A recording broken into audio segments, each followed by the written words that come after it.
Now at 5, taking a big step forward, the governor announces Indiana is ready for the next stage of reopening in just days. What it means for most of the state. Barricades go up on downtown streets as the city prepares to help Indianapolis restaurants begin to reopen. You know that you have to continue to risk yourself to not only to provide for your own family, but for your community. Grocery workers worry for their safety, what they're asking their employers and state lawmakers to do. This is RTV6 News at 5, working for you. Now at 5, many businesses in Indiana will be opening their doors even wider as the state's Back on Track plan prepares to enter Stage 3 2 days earlier than originally planned. Thanks for joining us here at 5 o'clock. I'm Mark Mullins, practicing social distancing from my home. And I'm Amanda Starantino at the WRTV studios. Restrictions will ease even more starting Friday in every county except Marion, Lake, and Cass counties, where cases of COVID-19 have been higher and tighter controls are in place. So here's what Stage 3 means. Social gatherings up to 100 people will be allowed. Restaurant dining room capacity will increase to 50%. Retail stores and malls can be open at 75% capacity, all with appropriate safety precautions. This also means gyms, fitness studios, and YMCAs may open on Friday. Community pools and campgrounds may also open, and recreational sports leagues can begin practicing, but no contact sports such as football and lacrosse. But with every step forward, precautions still need to be taken. I have concerns and reservations about every step and every change we make. That is a normal thing. I wouldn't be giving it the appropriate evaluation. However, I do think that there is a way that we can do this safely, and that involves all of the same things that we've already been doing, and that is social distancing, washing our hands, wearing our masks. The governor also said youth summer day camps can begin on June 1st. Again, all off today's announcements do not apply to Marion, Lake, and Cass counties, which have stricter local measures in place. Stage 3, as it applies to the majority of the state, is tentatively scheduled to last until June 13th. And here in Marion County, steps are being taken to help those in the restaurant industry begin to reopen and serve more people outdoors. Now, the Department of Public Works began putting up concrete barriers and signs encouraging social distancing on the downtown streets that will be closed. The barriers are to encourage people to walk on the streets and stay off the sidewalks. That way, restaurants will have more room for outdoor dining tables. Marion County is allowing outdoor dining only when restaurant options are officially expanded on Friday. As soon as we get word whether restaurants are going to want to expand out into the right-of-way, we'll place bike rack that designates their area to satisfy all the regulations. So we're trying to make sure that it's a safe environment for the pedestrians and also a safe environment if the restaurants do so choose to expand into the right-of-way. There will also be street closures in Broad Ripple, on Georgia Street downtown, Mass Ave, and on the southern part of Monument Circle. And speaking of the restaurant industry, tips matter. And since many dining rooms have been closed because of the pandemic, some servers have been coming up short. RTV6's Troy Washington is working for you to explain how restaurants are taking care of staff as outdoor dining gets going. Well, during this time, we're doing carry out and delivery. We're using our third-party delivery systems to get that out to our guests. But with the gratuities and the tips that are coming in right now, we're seeing them to be good. Desmond Sutherland says just relying on takeout tips have been good, but he's looking forward to better days. Guests are very generous. They want to support Weber Grill, the restaurants downtown, and we're happy that we're open and keeping the lights on for our guests. Especially now that they've got the green light to start bringing customers back to dine with them outside along Illinois Street downtown. So I'm actually going to rent tables and chairs and a big tent. We'll have our dining room outside, and we'll be at 50% capacity outside. Weber Grill won't be paying their staff more, but they are expecting with room for 50 to dine on the patio, they'll be able to get the tips rolling again and gradually bring back employees. He's already bringing back 15 for Friday. Unfortunately, we did have to furlough our whole service team, cooks, but we're looking forward to bringing them back in phases. So right now, my phase one of bringing people back is very few. That could change tomorrow as we are looking to have a bigger dining area outside. They know it'll be different, but they are welcoming the change and ready to get back in the flow of greeting guests. Working for you in downtown, Troy Washington, RTV6. The restaurant will have sanitation stations set up. They plan to social distance and follow CDC guidelines.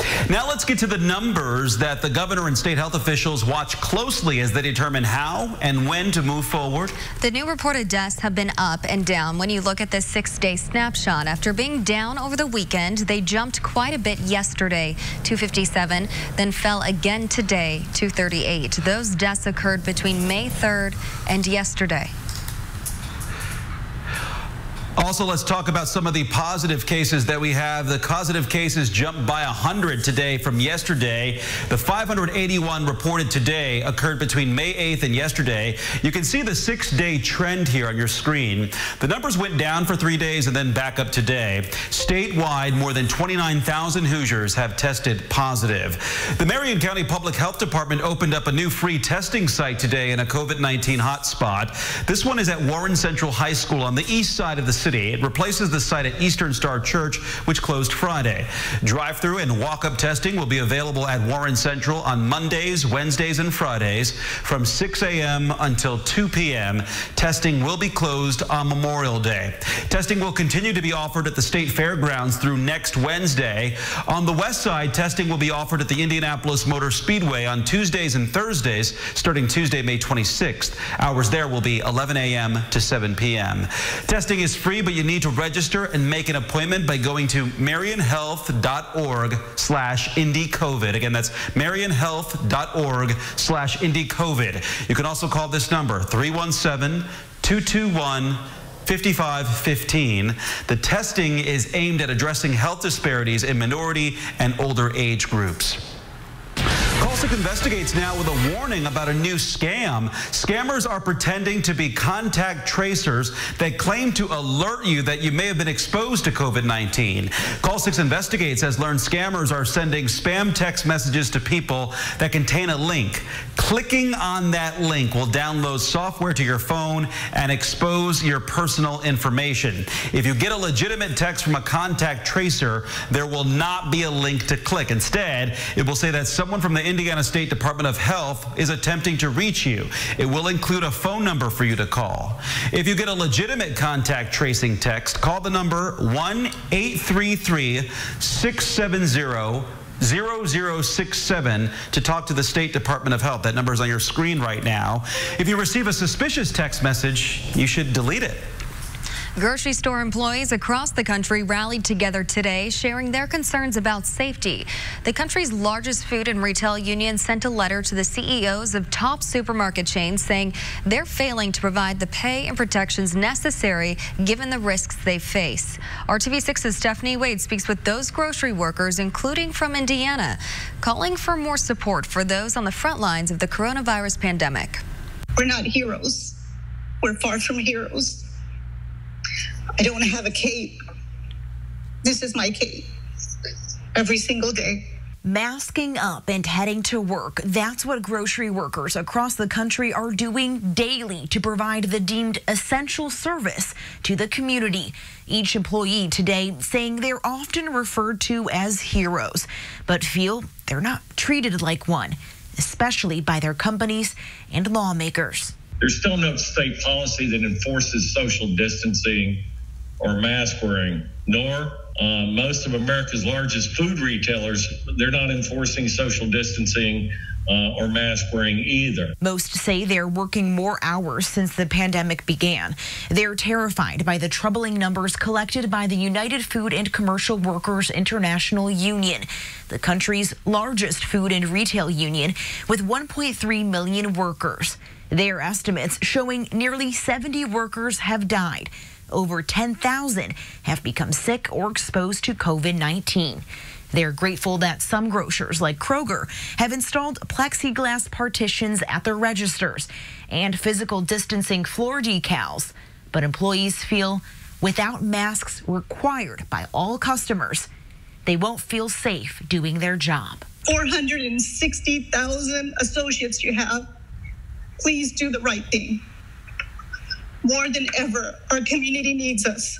More than ever. So more than ever, we need Kroger to back us up. Help us. Stephanie Wade, RTV6. And Kroger has also offered special pay in March, April, and May. The new thank you pay for hourly frontline employees provides an additional $130 million. That's $400 for full-time employees and $200 for part-timers. Still on the news ahead at 5, a familiar face in Indiana politics is getting back in the ring. The state office, Todd Rokita, would like to hold. And they have wheels, they have food, and they can bring the restaurant to you. Food truck operators working to keep the cash coming in. Amanda, we're playing the waiting game. Cloudy and cool now, but wait, we have a change coming. I'll let you know when we'll put the 8 in front of the 5. Warmth is coming our way. Channel.com/rebound. Tomorrow is the deadline to request a vote by mail or absentee ballot for the June 2nd primary. The Secretary of State is encouraging people to vote this way due to the pandemic. You can go to indianavoters.com to request your ballot. Any registered voter can do this. You don't need a reason either. If you email, fax, or mail your request, it also has to be received by tomorrow. Completed ballots must be received to your county clerk by noon, June 2nd, Election Day. In-person early voting begins Tuesday and runs through June 1st at noon. Former Indiana Congressman Todd Rokita wants to get back into politics. The Republican announced today that he's getting in the race for Attorney General for Indiana. In his announcement, Rokita described the current Attorney General Curtis Hill as wounded over Hill's suspension from practicing law. That 30-day suspension began Monday and stems from sexual assault allegations made by 4 women, including a state lawmaker. Hill denies the allegations. Rokita is also a former Secretary of State. He left Congress in 2018 to run for the U.S. Senate, but lost to Mike Braun in the Republican primary. Rokita's entry into the race means that Republicans will have 4 candidates for Attorney General to choose from at their state party convention next month. Hill is seeking re-election. Also running are Indianapolis Attorney John Westerkamp and Decatur County Prosecutor Nate Harder. Democrats have 2 candidates running for office, State Senator Karen Talion and former Evansville Mayor Jonathan Weinzapfel. Indiana Democrats will also hold their state party convention in June. And all kinds of businesses have had to adapt to the changes caused by the pandemic, and that includes operators of food trucks. To help survive, they've been taking their restaurants on wheels into the neighborhoods. RTV6's Kelsey Anderson shares some of their stories.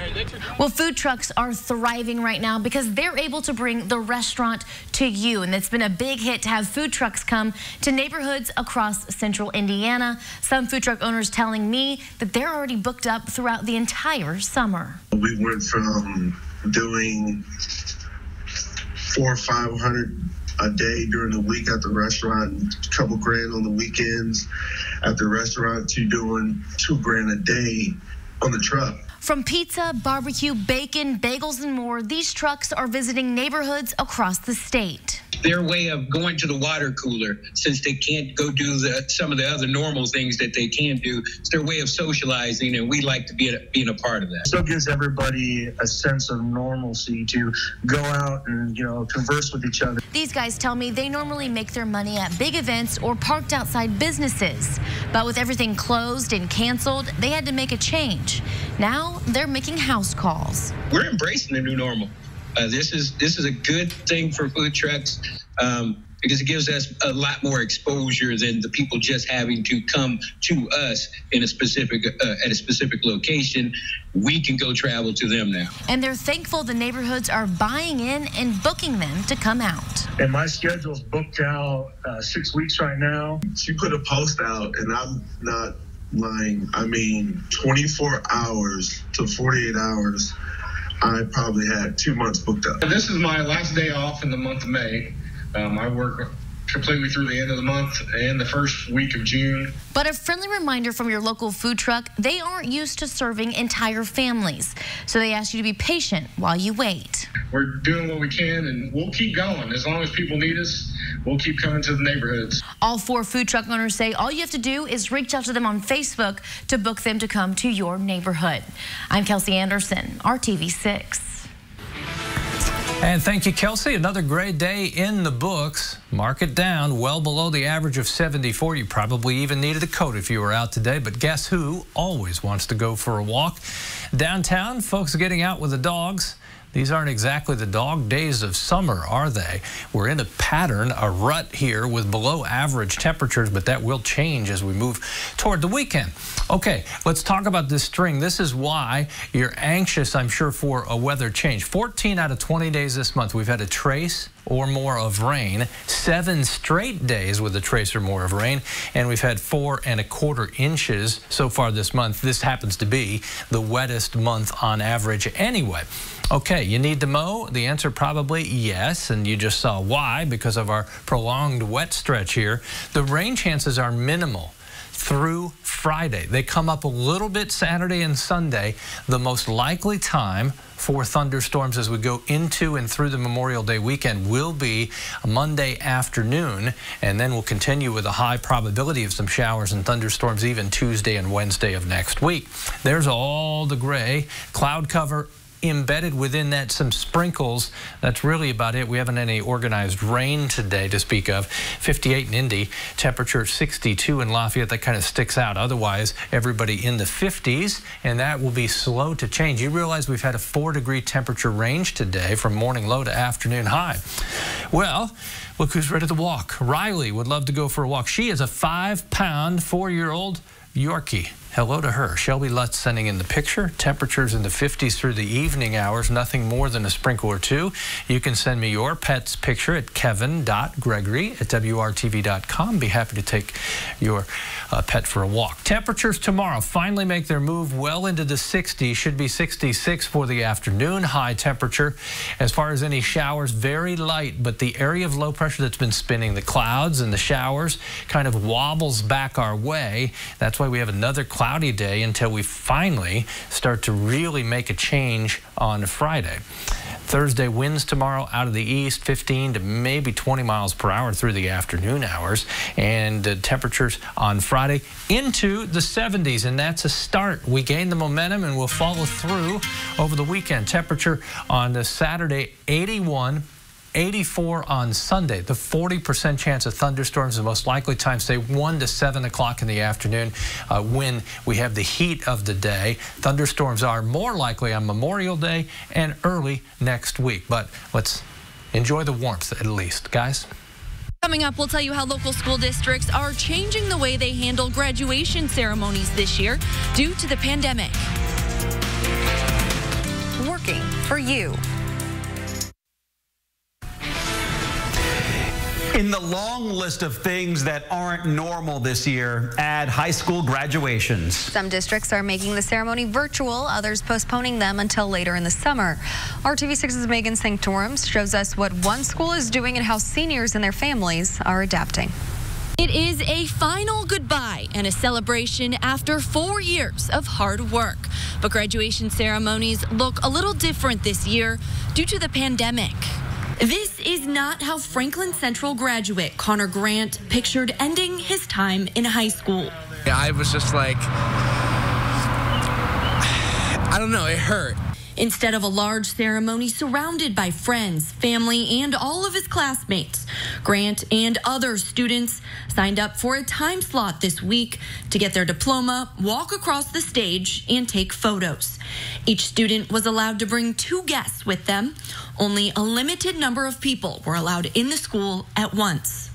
We all graduate individually. We all get our own transcript and all that, but together as a class, we did it. And I think that having a ceremony with all of us there is one way to really recognize that, you know, this is a combined effort. We did all of this together. We survived 4 years of high school together. But Grant and his classmates will never get that. Something tough for parents to see as well. Dan Bernithi's son, Brandon, walked across the stage and got his diploma on Monday. And it was short and it was sweet and it was, get in, get out. And it was nice. It wasn't what you wanted, but that's what you got. Initially, district leaders told families the graduation would all be virtual. That prompted Grant to start a petition. Others expressed their frustration online. The district later sent an email out about in-person time slots. District leaders saying that was part of their plan all along. Still, some say they wish they had the option for a traditional ceremony, even if it was postponed to later this summer. This is going to be where, a big stepping stone into your life. This is very important to you. It's a good thing to have for closure. Working for you, Megan Sanctorum, RTV6. Thank you, Megan. And we will have more information about what other districts are doing for graduation ceremonies posted on our website at theindychannel.com. We'll be back for the news at 6 right here on RTV6. Thanks for joining us.